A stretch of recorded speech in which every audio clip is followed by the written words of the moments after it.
I should have you come down and show me how to run volume. Well, it says 11. Like,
I had no choice. I was told I had to talk.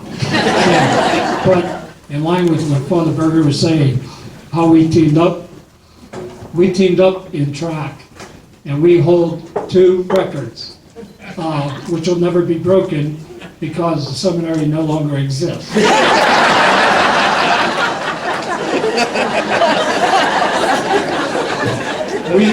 We held the record for the 3-legged race and also for the wheelbarrow race. I was the wheel, he was the pusher. And how we did it, we practiced, and I would tell him, push and run as fast as you can, and I'll do the work, with the hands. Well, we had to do the width of the football field as the race, and we finished first, and we stood up, and we looked. The next team wasn't even halfway across the field. So we hold those, as I said, we hold those 2 records. And as I said, they'll be in the record books, wherever those record books are. But I was asked if I would relate to you what I related to the combined councils of St. Thomas More and St. Michael when I first came here before the parishes merged. And I came, and now, Leo Talcott can verify this, Al Scholl can verify it, Linda can, and the other members that were there that day. First of all, they had to choose the name of a saint for the parish, and I brought a whole list of names, and I told them, look over it. I said, but give some serious thought to the name St. Denis. I said, according to church, now remember, they've never met me. They don't know anything about me. And so I tell them, think about St. Denis. I said, according to tradition, he was condemned to death by beheading, but he promised that he would not die within the city limits, that he would die outside the city limits. So according to the traditional story, he was beheaded. And he picked up his head and walked out of the city and died. And I said to him, now wouldn't that make a great statue? like the ballad of Anne Boleyn, walking the bloody tower with the head tucked underneath the heart. Well, they just looked at me. as if I was some kind of a nut. Maybe I was.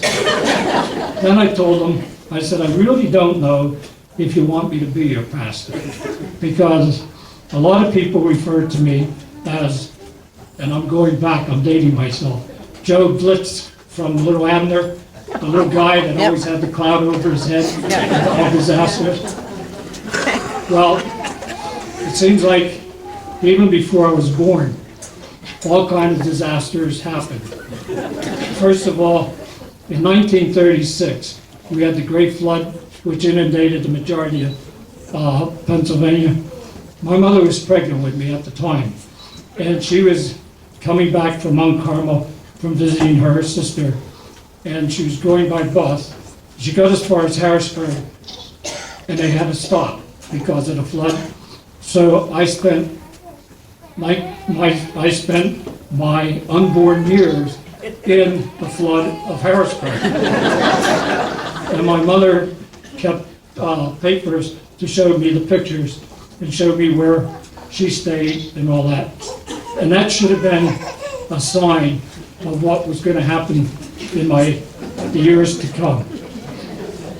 When I was in the seminary, last year in 1956, we had the first of the great hurricanes that hit. And of course it hit the seminary.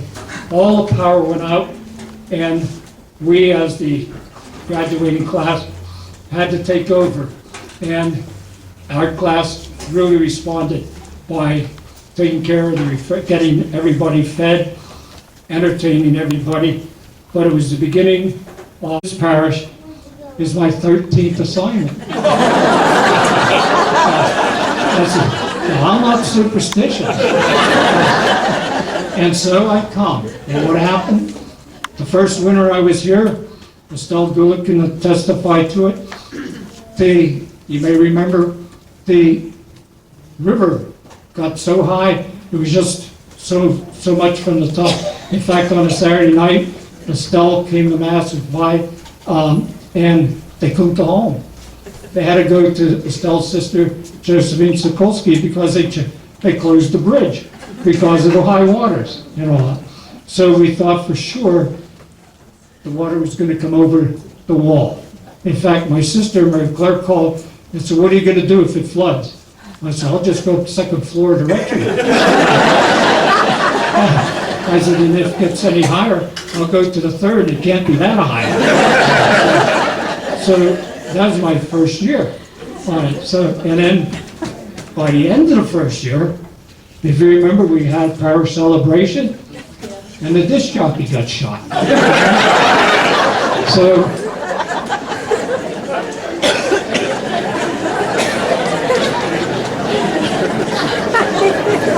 my whole priesthood has been serving God, but at the same time, I think he's been testing me. Disasters that I've fallen into. But I want to thank all of you. As I mentioned this morning, I really enjoyed my 15 years here as pastor, and as I said, it's the longest I've lived anywhere. And so you'll be really, you are, and will always be a part of my life. And I want to thank all of you, and I want to thank the committee who put this together. I was told there was going to be something, but I had no idea. And in fact, it was only, today's Sunday, it was only Thursday I found out who was going to be here for Mass, my classmates, and because we had it set up, and that's when they told me who was coming. And so this is all, in a sense, new to me. And I want to thank the committee for all the work they've done. And I want to thank you for your kindness and your love and devotion. Thank you.